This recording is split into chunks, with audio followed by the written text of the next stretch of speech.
Selamat datang dalam sesi pembelajaran yang akan membawa kita menyelami kekayaan luar biasa planet Bumi. Hari ini kita akan mengkaji bersama mengenai keanekaragaman hayati. Fenomena ini bukan sekedar tentang perbedaan, melainkan sebuah sistem kehidupan yang kompleks dan vital. Mari kita pahami secara mendalam apa yang sesungguhnya dimaksud dengan keanekaragaman hayati di dunia ini.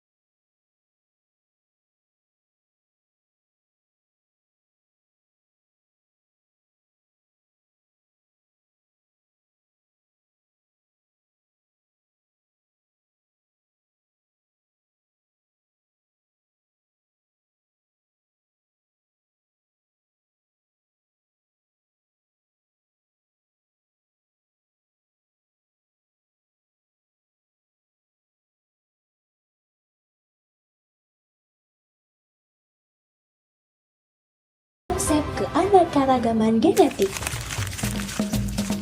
Keanekaragaman genetik merupakan ukuran variabilitas antar individu dalam satu spesies. Keragaman genetik diwakili oleh beragamnya alel yang terdapat dalam suatu populasi. Gen mewakili unit fisik fundamental hereditas dan alel merupakan versi spesifik dari gen-gen. Jadi, semua perbedaan antar kucing itu namanya keanekaragaman genetik. Nah, keragaman ini ada karena makhluk hidup memiliki gen. Gen itu seperti kunci rahasia di dalam tubuh kita. Kunci inilah yang menentukan sifat kita. Misalnya, kunci untuk warna bulu. Tapi, kunci ini punya banyak pilihan. Pilihan-pilihan itulah yang disebut alel. Ada alel yang kunci warna hitam, ada alel yang menjadi kunci warna oranye. Jadi, gen adalah jenis kuncinya, dan alel adalah pilihan versi dari kunci itu. Semakin banyak alel, semakin beragam hasilnya. Selanjutnya, keanekaragaman spesies. Keanekaragaman spesies adalah variasi organisme hidup dari semua sumber, termasuk ekosistem darat, laut, dan perairan lainnya, serta kompleks ekologi tempat makhluk hidup menjadi bagiannya. Hal ini mencakup keanekaragaman dalam spesies, antar spesies, dan ekosistem. Contohnya yang paling keren dalam dunia sains ada yang disebut sebagai genus. Genus itu seperti satu keluarga besar yang isinya adalah hewan-hewan yang mempunyai banyak kemiripan. Coba lihat keluarga ini. Mereka dari genus Panthera atau sering kita sebut sebagai kucing besar. Ada singa, harimau, ada juga macan tutul. Mereka semua mirip kan?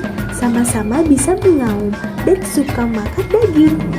Tapi mereka adalah spesies yang berbeda. Kenapa? Karena di alam liar, singa dan harimau tidak bisa punya anak bersama. Mereka punya perbedaan habitat, corak bulu, dan sifat yang berbeda.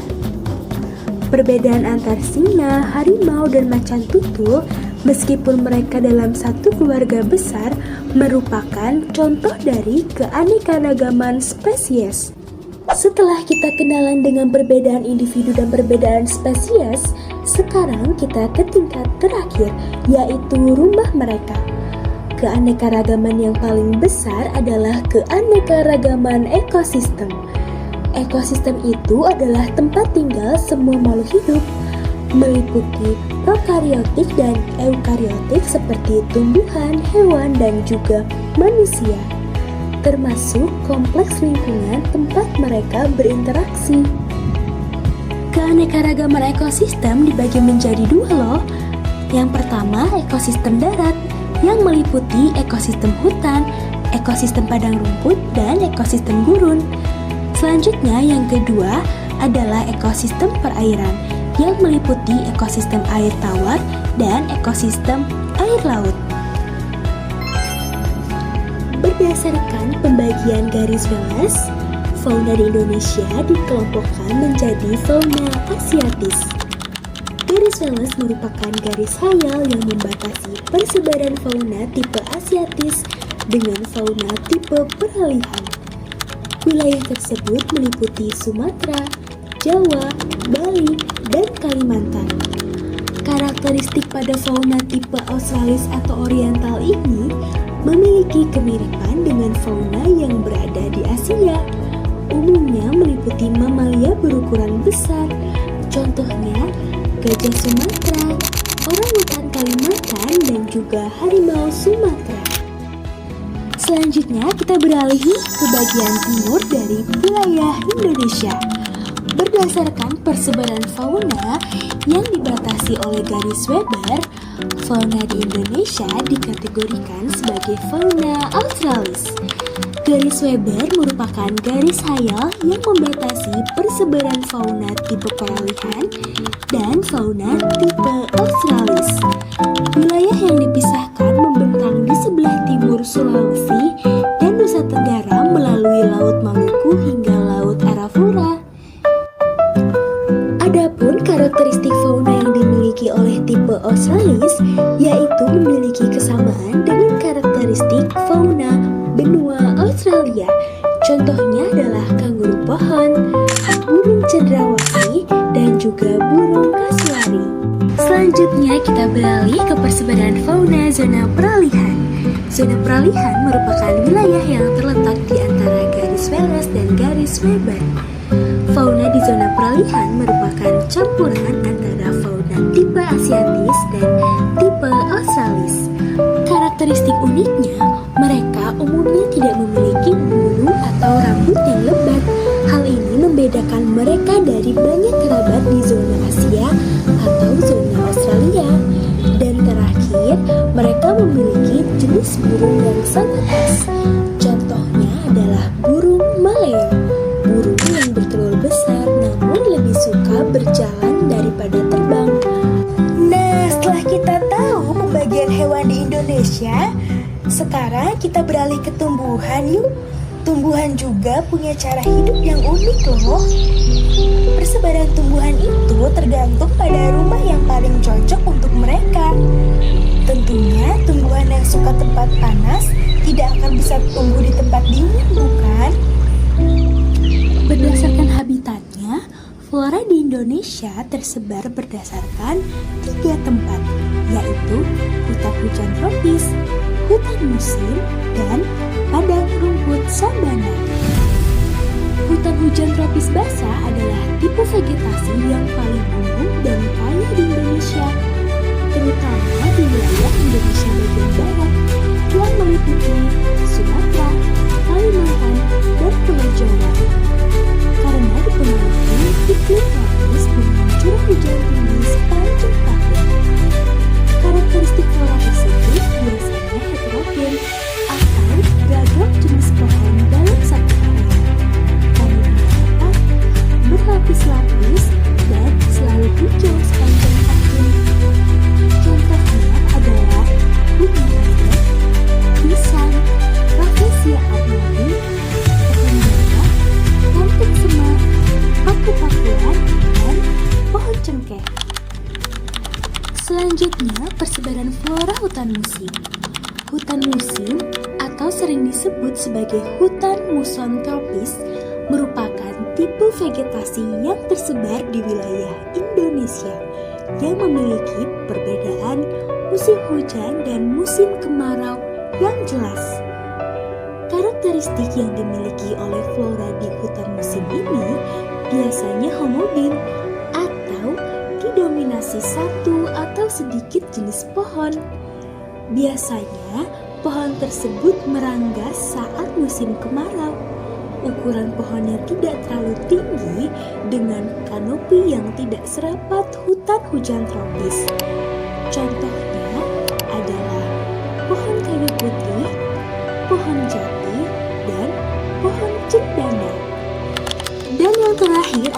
persebaran flora padang rumput sabana. Habitat padang rumput sabana adalah tipe vegetasi yang didominasi oleh rerumputan dan diselimuti oleh pohon-pohon atau semak-semak yang tumbuh menyebar. Karakteristik flora ini didominasi oleh rumput tinggi dan keras. Pohon yang tumbuh bersifat tahan kekeringan atau xerophyt dan biasanya berupa kelompok kecil atau tunggal.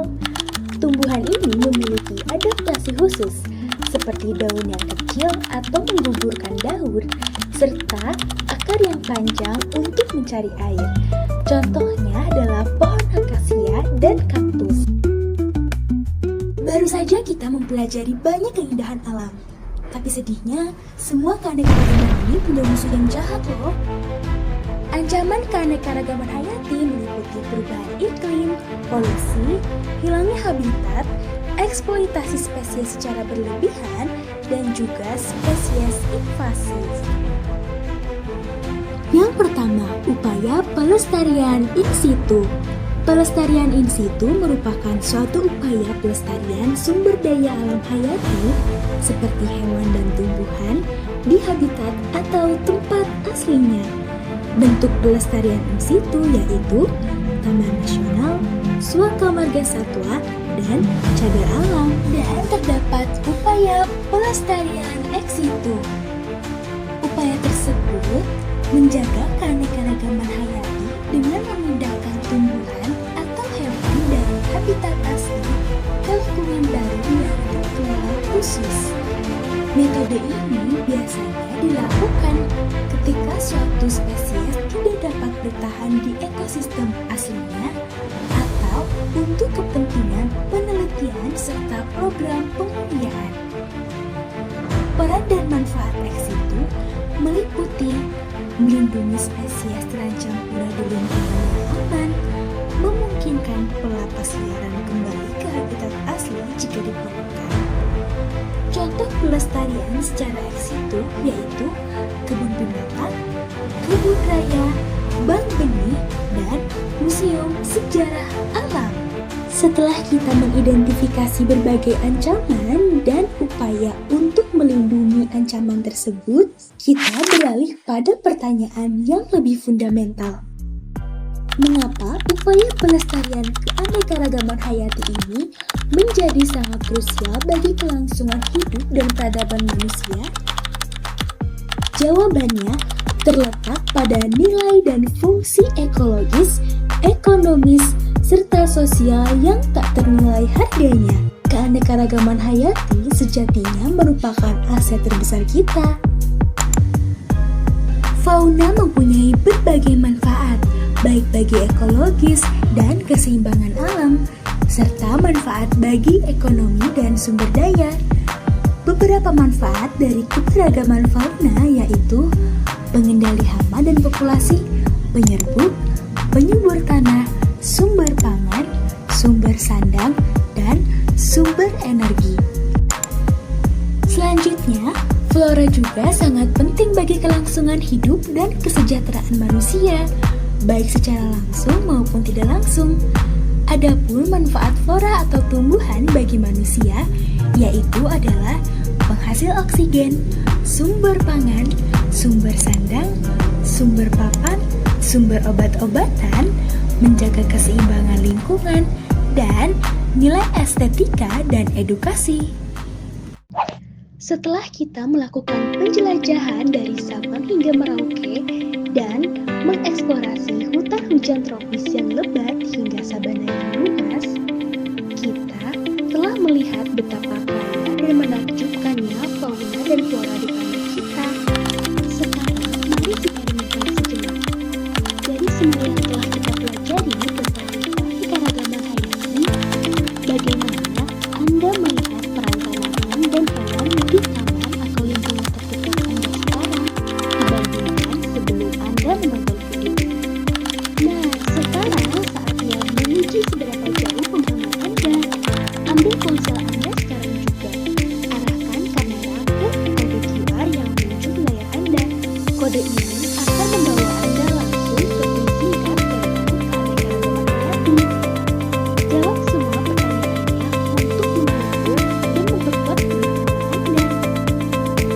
jumpa di video berikutnya dan semoga berhasil dengan kuisnya.